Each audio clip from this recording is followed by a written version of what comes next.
আওয়ামী লীগের নিবন্ধন বাতিল সহ ৩ দফা দাবি আদায়ে অন্তর্বর্তী সরকারকে ৭ দিনের আলটিমেটাম দিয়েছে ইনকিলাব মঞ্চ। এ সময়ের মধ্যে দাবি আদায়ে প্রয়োজনীয় ব্যবস্থা গ্রহণ না করলে আগামী ২৯শে ডিসেম্বর দুপুর ১টায় সচিবালয় ঘেরাও করে অবস্থান কর্মসূচি পালনেরও হুঁশিয়ারি দিয়েছে সংগঠনটি।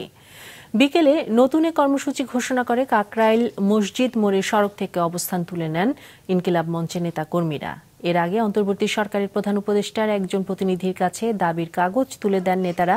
বলেন, আওয়ামী লীগের নিবন্ধন বাতিল, গুপ্ত হত্যা থেকে বিপ্লবীদের বাঁচাতে বিভিন্ন স্তরে আওয়ামী লীগের কমিটিতে যারা আছে তাদের গ্রেফতার করতে হবে। এর আগে সকালে শাহবাগের সংক্ষিপ্ত সমাবেশ শেষে প্রধান উপদেষ্টার বাসভবনের দিকে পদযাত্রা করলে সংগঠনকে কাকরাইল মোড়ে পুলিশ আটকে দেয়। সেখানে সড়ক বন্ধ করে গণ অনশন কর্মসূচি পালন করে তারা।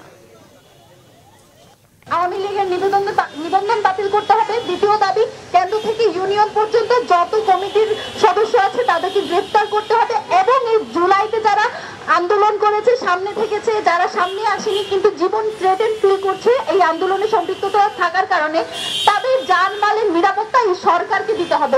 যারা উপদেষ্টা আছে তাদেরকে বলছি ৫ মিনিটের জন্য হইলেও আমাদের এখানে এসে অন্তত যোগাযোগ করুক।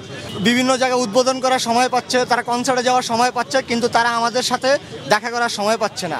এই জন্য আমরা অনশনে গিয়েছি।